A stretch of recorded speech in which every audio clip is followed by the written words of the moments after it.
Send her away. I don't eat mistakes." The words didn't just land. They cut through the low hum of polished conversation like a knife through silk, sharp enough to make the pianist miss a note, and the clink of crystal pause midair. Every head turned, not abruptly, but in that slow, careful way people do when power speaks louder than etiquette. At the center of it all sat Ethan Caldwell, a man whose tailored charcoal suit probably cost more than the average American's monthly rent. His posture relaxed, but his presence anything but. He didn't raise his voice. He didn't need to. The authority in his tone had already done the work. The waitress standing beside him froze for half a second, her hand still hovering over a half-filled glass of Napa Valley Cabernet, her smile locked in place like it had been trained that way. She nodded once, quietly, then stepped back, her polished shoes barely making a sound against the marble floor. No apology, no argument, just silence. Around them, the restaurant held its breath. This wasn't just any dining room. This was Viridian, a Manhattan fine dining sanctuary where deals were whispered over $300 steaks and reputations were built or broken between courses. The lighting was low and golden, casting soft shadows across white linen tables and silverware arranged with surgical precision. It was the kind of place where everything was supposed to feel effortless, except tonight, nothing did. Because everyone in that room knew exactly who Ethan Caldwell was. Billionaire, tech empire architect, a man who turned startups into industry giants before most people finished their morning coffee. He was known for many things: vision, precision, control, but patience wasn't one of them. And tonight, patience had clearly run out. The manager approached quickly, his smile stretched thin, his voice lowered to a near whisper as he leaned toward Ethan's table. "We'll have someone else assist you right away, sir." Ethan didn't look at him. He simply adjusted his cuff, eyes scanning the room as if evaluating it, measuring it, finding it lacking. "You've already had 3 chances," he said, calm, almost bored. "I'm not here to train your staff." A ripple moved through the room, subtle but undeniable. Conversations resumed, but quieter now, filtered through curiosity and tension. In the corner near the service station, 2 waitresses exchanged glances, one shaking her head slightly, the other looking down at her tray like it might offer an escape. No one volunteered. No one stepped forward. Because everyone knew how this ended. It always ended the same way. Someone tried. Someone failed. And Ethan Caldwell left unimpressed.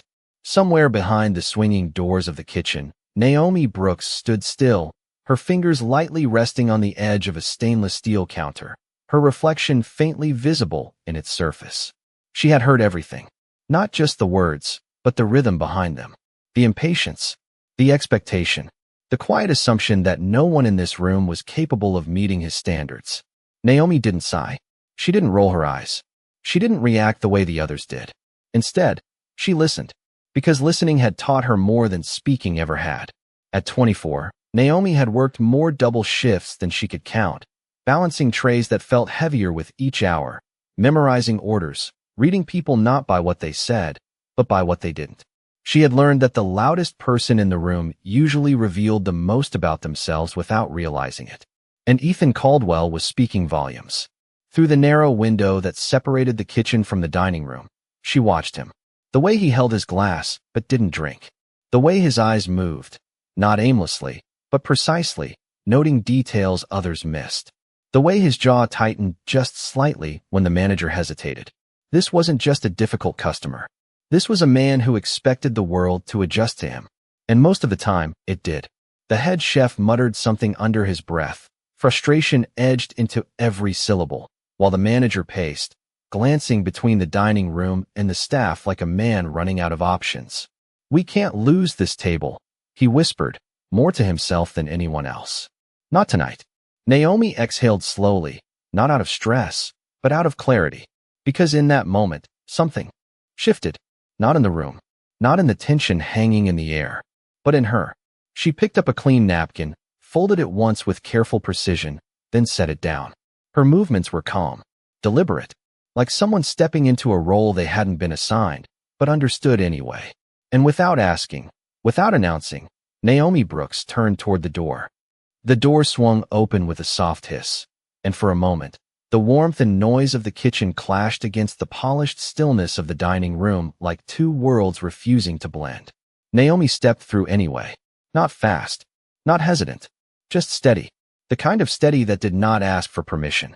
A few heads turned again, subtle, curious, as if the room itself was watching to see who would dare try next. The manager noticed her first. His brows tightened, confusion flickering across his face as he took a half step forward. "Naomi," he whispered, low and urgent. "Not this table." But she was already moving past him, not ignoring him, just choosing something else. The distance between her and Ethan's table was not more than 20 feet, but it felt longer, stretched by expectation, by doubt, by the quiet weight of every failed attempt before her. Each step was measured. Her shoulders relaxed. Her gaze focused. She did not look at the other tables. She did not look at the manager. She only looked at him. Ethan Caldwell did not notice her at first. He was checking his watch, not impatiently, but precisely, as if time itself had disappointed him. The gold rim caught the warm light, reflecting it in a way that drew the eye, but his expression remained unchanged. Controlled, calculated, unmoved. Naomi stopped at the edge of the table. Not too close, not distant. Exactly where someone who understood space would stand. "Good evening, Mr. Caldwell," she said, her voice even, calm, without a trace of performance. Not overly polite, not submissive, just clear. That was enough to make him look up. Not because of the words, but because of how they were said. Most people greeted him like they were approaching a test. She sounded like she already knew the answer. His eyes met hers, sharp and assessing, scanning not just her face, but everything about her. The uniform, the posture, the stillness. "I have already been assisted," he replied, his tone flat, dismissive, a statement more than a conversation. Naomi nodded once, acknowledging, not reacting. "You have been served," she said quietly, "but not assisted." A pause followed. Small, barely noticeable, but it was there. The kind of pause that shifts something, even if no one can name it yet. Around them, the room leaned in again, conversations dipping just enough to catch the edge of what was happening. The manager stood frozen a few feet away, unsure whether to intervene or disappear. Ethan's gaze sharpened slightly. Not offended, interested. "And what makes you different?" he asked, leaning back just a fraction, testing, measuring. Naomi did not rush to answer. She placed a fresh linen napkin on the table, aligning it with the precision of someone who understood details mattered before words ever did. Then she spoke. "I listen." It was not a bold statement. It was not dramatic, but it landed with a quiet weight that did not need volume. Ethan's fingers tapped once against the table, a subtle habit, almost invisible unless someone was paying attention. Naomi noticed. Most people would not. She glanced briefly at the untouched glass in front of him, then at the bottle placed slightly too far to the left, then back at him. "You prefer your wine poured after the first course," she added, matter of fact, as if confirming something already known. His eyes narrowed just slightly, not in anger, in recognition, because that was correct, and no one had asked him. "You noticed that from across the room?" he said, his voice quieter now, less dismissive, more precise. Naomi met his gaze without flinching. "You did not take a single sip when it was poured," she replied. "You only adjusted the glass twice." People do not adjust something they intend to use immediately. Another pause. Longer this time. Not uncomfortable. Just different. The kind of silence that feels like something is being recalculated. In the background, the faint sound of cutlery resumed, but softer, like the room was trying not to interrupt. Ethan leaned forward. Slightly now, elbows resting near the edge of the table, his attention fully on her for the first time that night. "All right," he said, not smiling, but no longer dismissing her. "Then assist me." And just like that, the balance shifted, not loudly, not dramatically, but enough that anyone paying attention could feel it. Because for the first time that evening, Ethan Caldwell had not sent someone away. He had invited them to stay. The shift was subtle, almost invisible, but Naomi felt it the moment he said those three words. Not louder, not softer, just different. The kind of difference that meant the door was no longer closed. She nodded once, not as a gesture of submission, but acknowledgement, then reached for the menu without rushing, her movements calm, precise, like someone who understood that speed impresses but control convinces. "Before we begin," she said, her voice steady, "I would like to clarify your preferences." Ethan watched her closely now, not the way a man looks at staff, but the way he evaluates a decision. "You have 1 minute," he replied. Not a threat, a boundary. Naomi did not react to the limit. She worked within it. "You favor simplicity over presentation," she continued, placing the menu down but not opening it. "You do not like overly reduced sauces, and you avoid anything that masks the primary ingredient." His fingers stopped tapping. "Completely. You also prefer your steak medium rare, but closer to rare when the cut allows it, and you dislike when it rests too long before serving." A flicker crossed his face. Not surprise. Recognition again. Because every word was correct. And no one had asked him. Naomi did not pause there. She continued, but not faster. "Just clear. You are not difficult," she added, meeting his gaze. "You are precise. There is a difference." The words landed differently than anything else that night. Around them, the room did not go silent this time, but it leaned in again, quieter, more focused, as if something was unfolding that people could not quite look away from. Ethan leaned back slightly, his posture relaxing by a fraction, but his eyes sharper than before. "And what makes you think you can meet that level of precision?" he asked. Naomi did not answer immediately. Instead, she adjusted the placement of his fork by less than an inch.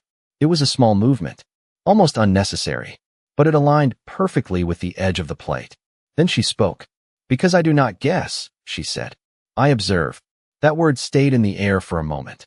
Not heavy, just exact. Ethan's gaze followed her hands now, not just her face. The way she moved. The way she noticed things others ignored. This was no longer about service. This was about control. And for the first time that evening, he was not the only one holding it. "Very well," he said, after a pause that stretched just long enough to matter. "What would you recommend?" It was a test. A direct one. Naomi did not open the menu. She did not pretend to consider options. "The dry-aged ribeye," she replied. 14 ounces. But prepared differently than listed. His brow lifted slightly. Not in doubt. In interest. "Explain." Naomi leaned in just enough to speak without raising her voice, her tone still calm, still measured. "The standard preparation includes a reduction that will overpower the natural flavor," she said. "I would have the kitchen omit it and finish with a light seasoning instead. It will give you what you are actually looking for, not what is written."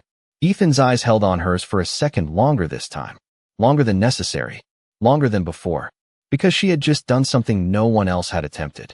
She had not followed the system. She had adjusted it. "And the timing?" he asked. Naomi did not hesitate.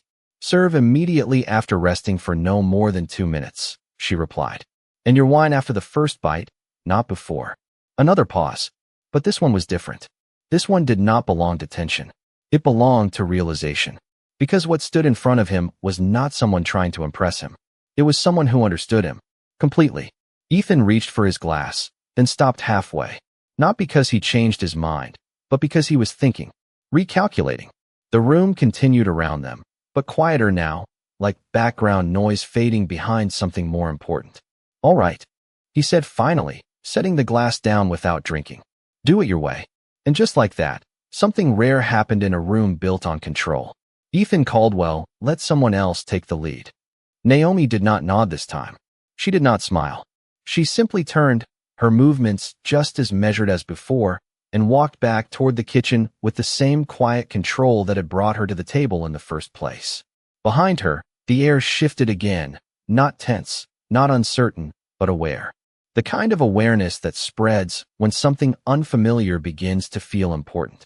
The manager exhaled the moment she passed him, a breath he did not realize he had been holding, his eyes tracking her like she had just stepped onto a tightrope with the entire restaurant watching.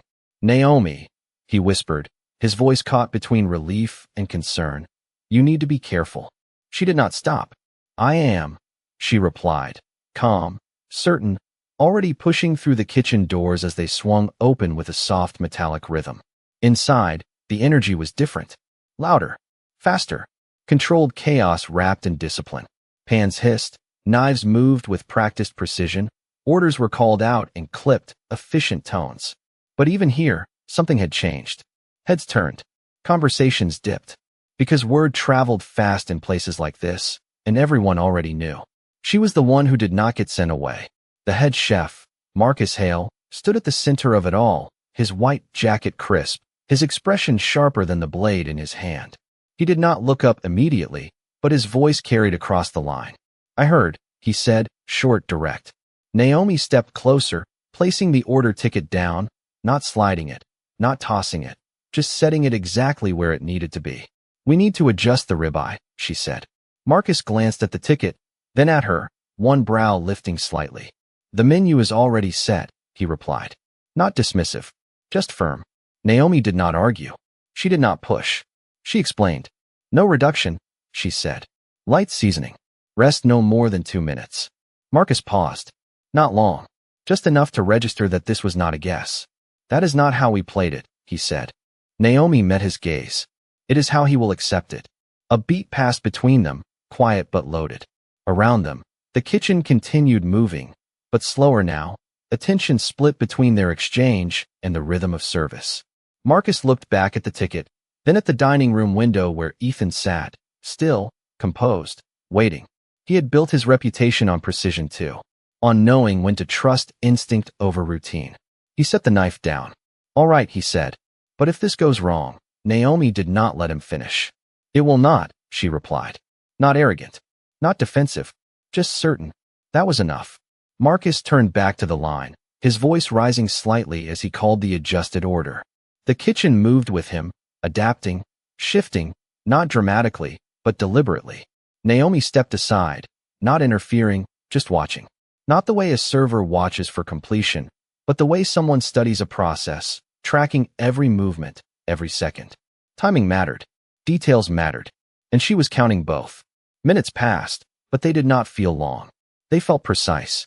The ribeye hit the grill with a sharp, clean sound, the kind that signaled heat at exactly the right level. Naomi watched the color change, the slight rise of the surface, the way the chef adjusted the angle by instinct. She glanced at the clock once. Then again, not impatient, calculating. When the steak was lifted, she stepped forward, not to interrupt, but to observe the final moment. The resting. Marcus placed it down, reaching for the timer out of habit. 2 minutes, Naomi said quietly. He stopped, looked at her, then nodded once, setting it aside. Around them, the noise of the kitchen returned, but softer, like the focus had shifted elsewhere. Naomi picked up the plate when it was ready, not immediately, not delayed, but exactly on time. The weight of it was familiar in her hands, but tonight, it felt different. Not heavier, just more important. As she turned back toward the dining room, the doors ahead of her, the quiet hum waiting beyond them, she did not rush. Because this was not just service anymore. This was something else. Something that did not need to be announced. Something that would speak for itself the moment it reached the table. The dining room did not quiet when Naomi stepped back through the doors, but something in it tightened, like a string pulled just enough to change the sound of everything around it. Conversations continued, glasses clinked, low laughter drifted between tables, but there was a subtle awareness now, a shared curiosity that did not need to be spoken. People were watching without looking like they were watching. Naomi moved through it without breaking pace, the plate balanced steadily in her hands, the aroma of the perfectly cooked ribeye rising just enough to catch attention without announcing itself. She did not rush. She did not slow down. Every step was timed to match the rhythm she had already set. Ethan Caldwell remained exactly where she had left him, posture unchanged, gaze forward, but his attention shifted the moment she approached. Not to the plate, to her, as if he was measuring whether the confidence she carried would hold under pressure. Naomi reached the table and placed the dish in front of him with quiet precision, aligning it so that the presentation met his line of sight before he even adjusted his posture. "Your ribeye," she said simply. No flourish, no explanation, just fact. Ethan's eyes dropped to the plate. For the first time that night, he did not speak immediately. The steak sat centered, its surface seared to a perfect crust, the color rich, even, controlled. No heavy sauce, no distraction, just the cut itself, finished with a light seasoning that allowed the natural texture to speak. He noticed that. Of course he did. His hand moved, picking up the knife with the same deliberate control he applied to everything else. The blade pressed lightly into the meat, slicing cleanly, revealing a center that matched exactly what had been promised. Not overdone, not under. Precise. He paused for a fraction of a second, not because he doubted it, but because something about it demanded acknowledgement before judgment. Then he took the first bite. The room did not stop, but it leaned again. Naomi did not move. She stood just far enough to give space, but close enough to observe. Not staring. Watching. Ethan chewed slowly, not exaggerated, not performative, just controlled, processing more than flavor. His expression did not shift dramatically. It never did. But there was a change. Subtle. The tightening in his jaw eased by a fraction. His shoulders dropped just slightly, enough that someone paying attention would notice. Naomi noticed. He swallowed, then placed the fork down, not abruptly, not carelessly, but with intention. Another pause followed. Longer this time. Not empty. Full. Because something had just happened that he did not expect. Something that did not fit the pattern he had seen all night. He reached for the glass again, then stopped, his hand hovering just above it before lowering back to the table. Naomi spoke before he could. Now, she said quietly, as if continuing a conversation already in motion. That was when he looked at her again. Not evaluating. Not dismissing. Understanding. He picked up the glass, took a measured sip, and this time, he did not stop halfway. The timing was right. Exactly as she had said. A small exhale followed, almost imperceptible, but real. Around them, the room shifted again, this time less tense, more intrigued. The manager, standing at a distance, blinked as if trying to confirm what he was seeing. One of the waitresses near the service station leaned slightly closer to another, whispering something that did not need to be heard to be understood, because everyone knew what had just happened. Ethan Caldwell had not sent the plate back. He had not criticized. He had not corrected. He had accepted it. Completely. He set the glass down, his gaze still on Naomi, but different now. Less guarded. More focused. You adjusted the preparation, he said, not as a question, but as recognition. Naomi nodded once. Yes. Another pause. But this one carried weight, because it was not about the food anymore. It was about the decision behind it. Ethan leaned back slightly, his fingers resting lightly against the table, no longer tapping, no longer measuring. Just still. Most people follow instructions, he said slowly. You changed them. Naomi held his gaze, steady, unshaken. Most instructions are written for everyone, she replied. You are not everyone. The words settled into the space between them, quiet but undeniable. And for the first time that night, Ethan Caldwell did not have a response ready. He simply looked at her, not as someone serving him, but as someone who had just rewritten the rules of the table without asking permission. The silence that followed her words did not feel empty. It felt measured, like a space being cleared for something neither of them had expected to happen. Ethan did not look away this time. He studied her, not quickly, not casually, but with the same precision he had used on everything else in his life, except now there was something new in it. Not control, curiosity. He picked up his fork again, cutting another piece of the steak, slower now, as if confirming that the first bite had not been a coincidence. It was not. The texture held. The flavor remained clean, balanced, intentional. He took the bite, then set the fork down again, this time without any hesitation at all. Around them, the restaurant continued to move, but the rhythm had changed. The tension that once wrapped around his table had loosened, replaced by something quieter, something more focused. Conversations resumed, but softer, as if people did not want to interrupt whatever was unfolding. The manager, still standing near the edge of the room, shifted his weight, uncertain whether to step forward or stay back. He chose to stay back, because whatever this was, it was no longer something he could manage. Ethan leaned back in his chair, his posture no longer rigid, his shoulders no longer carrying the same sharp edge they had earlier. His fingers rested against the table, still, relaxed. That alone would have been enough to signal a change to anyone who knew him. But Naomi did not need to know him to see it. She had already seen everything she needed. You have done this before, he said finally, his voice lower now, not questioning, but confirming. Naomi shook her head slightly. Not like this, she replied. No explanation. No attempt to impress. Just truth. Ethan watched her for a moment longer, then let out a quiet breath, not frustration, not impatience, but Something closer to release. Then how, he asked. The question hung there, simple, direct, but carrying more weight than anything he had said before. Naomi did not answer immediately. She glanced briefly at the table, at the plate, at the glass, then back at him. I pay attention, she said. Most people tell you what they want. You show it. The words settled between them, steady and unshaken. Ethan did not interrupt. He did not correct. He listened. That was new. He reached for the glass again, this time without pause, taking another sip, slower than before, as if the timing itself had become part of the experience.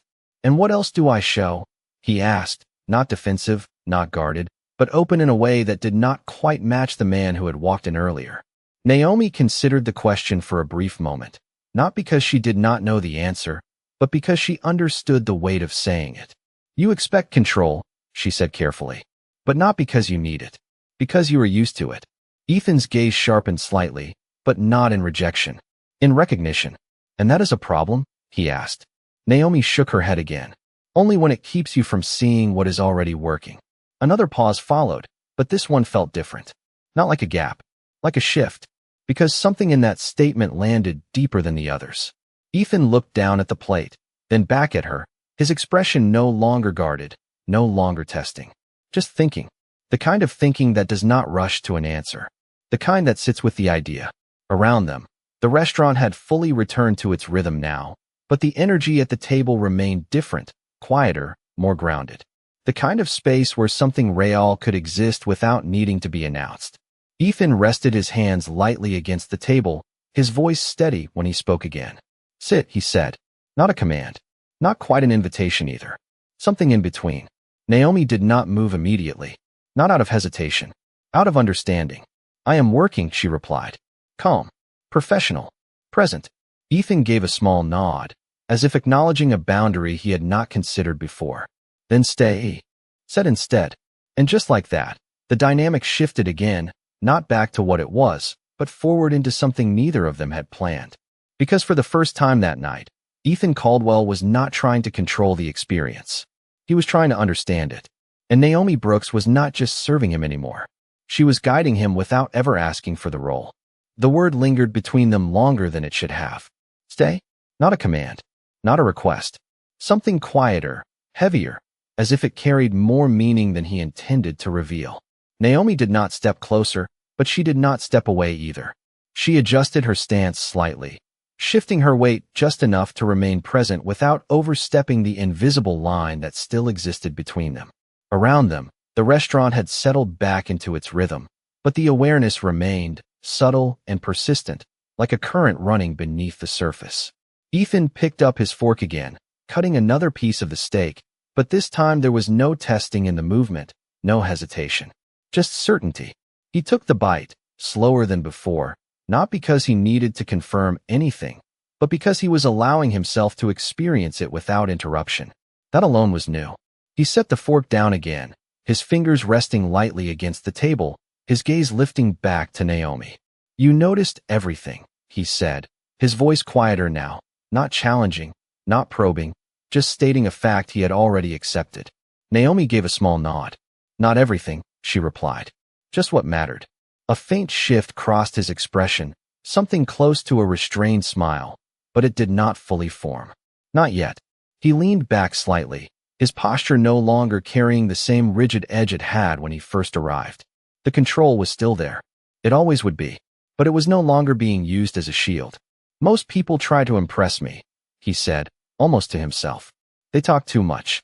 They explain things I already know. Naomi did not interrupt. She let the thought finish, the way she had been doing all night. You did not, he added, looking directly at her now. You adjusted. The words sat between them. Simple, but loaded with acknowledgement. Naomi met his gaze, steady, unshaken. Because you were not looking for information, she said. You were looking for alignment. Another pause followed, but this one felt lighter, less tense, as if the weight of the conversation had shifted into something more balanced. Ethan exhaled slowly, his fingers brushing lightly against the edge of the plate before pulling back. Alignment. He repeated, testing the word, not for meaning, but for truth. It held. He glanced around the room briefly, his eyes moving across the tables, the guests, the quiet performance of luxury that surrounded them. For the first time that night, it did not seem like he was evaluating it. It seemed like he was seeing it. Then his gaze returned to her. "And what happens when there is none?" he asked. Naomi did not hesitate. "Then people try to force it," she said. "And that is when things start to break." The answer was simple, direct, but it landed with a quiet force that did not need emphasis. Ethan leaned forward slightly, his attention fully anchored now, not divided, not distracted. "And tonight?" he asked. Naomi held his gaze for a brief moment before answering. "Tonight you stop forcing it," she said. The words did not accuse. They did not praise. They simply observed. That was what made them different.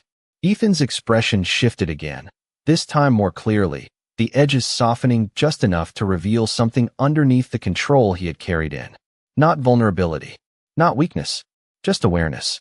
He looked down at the table, at the plate that was no longer just food, at the glass that had been poured at exactly the right moment, then back at her. "You are not just doing your job," he said, his tone measured, deliberate. Naomi did not respond immediately. She let the statement settle, the way she had done with everything else. Then she spoke. "Neither are you," she replied. The room did not go silent, but something in the air shifted again, quieter, deeper, like a realization passing through a space without needing to be announced.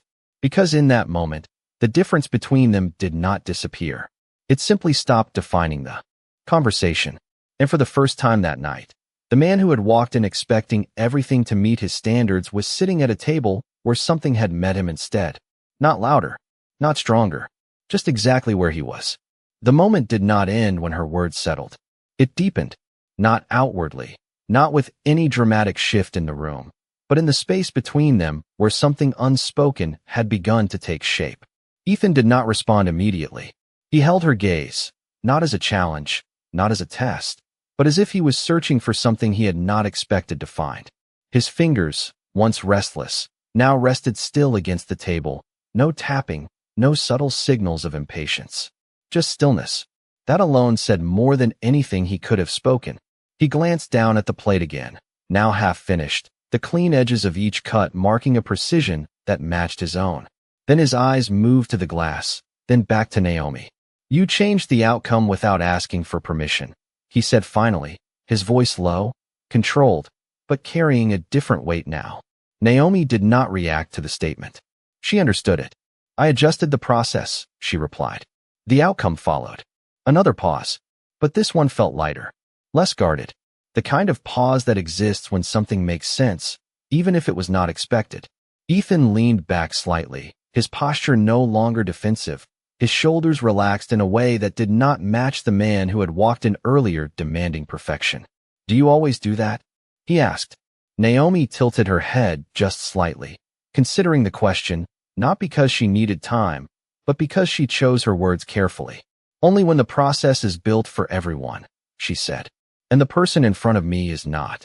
The answer landed clean. No excess, no hesitation. Ethan exhaled quietly, a faint breath that carried more acknowledgement than any formal response could. He looked around the room again, but this time his gaze did not scan for flaws. It observed the lighting, the movement, the rhythm of people trying to maintain a standard that suddenly felt less important. When his eyes returned to her, there was no trace of dismissal left, only focus. "Most people think control comes from setting the rules," he said slowly. "You did not set anything. You just saw what was already there." Naomi gave a small nod. "Rules are useful," she said, "until they stop working." The simplicity of it settled into the space again, steady, undeniable. Ethan leaned forward slightly now, not out of pressure, but out of engagement. "And when they stop working?" he asked. Naomi did not hesitate this time. "You either adjust," she said, "or you keep repeating the same mistake and expect a different result." The words were not sharp. They were not directed, but they carried a clarity that did not need emphasis. Ethan's expression shifted again, not dramatically, but enough to reveal something underneath the surface he had maintained all night. Recognition, not of her, of himself. He looked down at the table once more, at the details he had once controlled so tightly, now aligned without his intervention.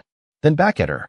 "You are not trained for this," he said, not as criticism, but as observation. Naomi met his gaze, steady, unshaken. "No," she replied. I learned it. Another pause followed, but this one carried something different. Respect. Not spoken, not declared, but present. Ethan's hand moved slightly, not to reach for anything, but as if considering a decision. From where, he asked. Naomi's eyes did not shift. From watching people who thought they were being clear, she said, and realizing they were not. The answer lingered. Quiet. Exact. Around them, the restaurant continued its quiet performance, but the energy at the table had changed completely. This was no longer a transaction. It was an exchange. Ethan leaned back once more, his posture fully settled now, his voice steady when he spoke again. You made this easier, he said. Not a compliment. Not quite. Something more honest. Naomi gave a small, almost imperceptible nod. It was always simple, she replied. It just was not being seen that way. The words did not close the moment. They opened it further. Because for the first time that night, the man who had walked in expecting to control every detail was sitting in a space where control had been replaced by something else. Understanding. And it did not feel like a loss. It felt like relief. The air did not rush back in all at once. It settled, slowly, like something that had been waiting for permission to exist. Ethan remained still for a moment longer, his gaze steady, not on the plate, not on the room, but on Naomi. Not searching anymore. Not measuring. Just seeing. The kind of seeing that did not come from observation alone, but from recognition. He let out a quiet breath, almost unnoticeable, but it carried something different now. Not tension, not expectation. Release. His hand moved toward the glass again, not out of habit, but with intention, taking a measured sip before setting it back down without hesitation. The timing was no longer something he controlled. It was something he accepted. Around them, the restaurant continued its quiet rhythm, but the weight that had once surrounded his table was gone. Conversations returned to their natural pace. The soft music regained its place. The clinking of silverware no longer felt sharp. Everything was the same, and yet it was not. Ethan glanced down at the table once more, then back at Naomi, his expression no longer guarded, no longer calculated. Just clear. Why did you not react? He asked. The question came without warning, but it did not feel sudden. It felt inevitable. Naomi did not shift. She had been expecting it, not because he had shown it, but because she understood the pattern behind it. To what? She asked calmly. Ethan's jaw tightened slightly, not in frustration, but in reflection. Earlier, he said, when I dismissed everyone. Naomi held his gaze, her posture unchanged, her voice steady.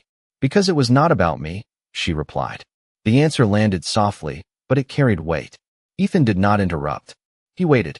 That was new. You were reacting to something that had nothing to do with the people in front of you, she continued. Responding to it would have only added to it. Silence followed, but it was not empty.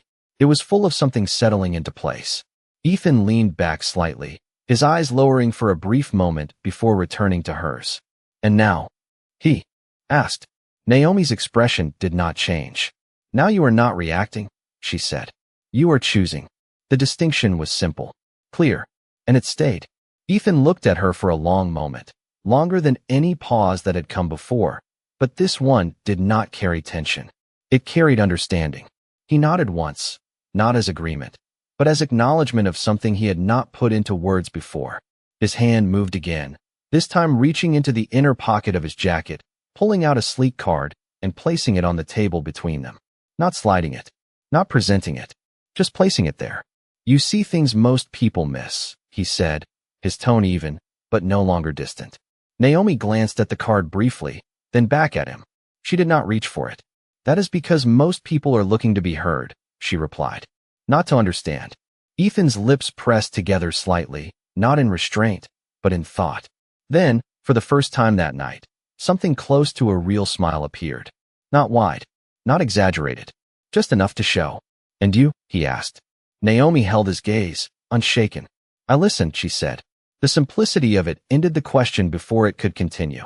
Ethan nodded once more, slower this time, as if confirming something internally rather than externally. He stood then, not abruptly, not to leave, but with intention, adjusting his jacket as he did. The movement drew attention again, but not the kind that came from tension. This was different. He looked at Naomi one last time, not as someone above her, not as someone evaluating her, but as someone who had just been shown something he could not ignore. "You did not serve me," he said. "You understood me." Naomi did not respond with words. She did not need to, because the moment had already said everything it needed to say.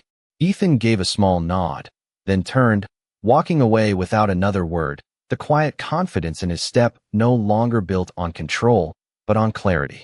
The card remained on the table, untouched. Naomi looked at it for a brief second, then back at the room, already shifting, already moving forward. She picked up the empty glass, cleared the plate, and stepped away, her movements just as calm as before. Nothing about her changed. And yet, everything had. Because she had not raised her voice. She had not defended herself. She had not tried to prove anything. She had simply seen what others ignored. And in doing so, she had changed the only thing that mattered. Not the room, not the system, but the person who thought he already understood it all.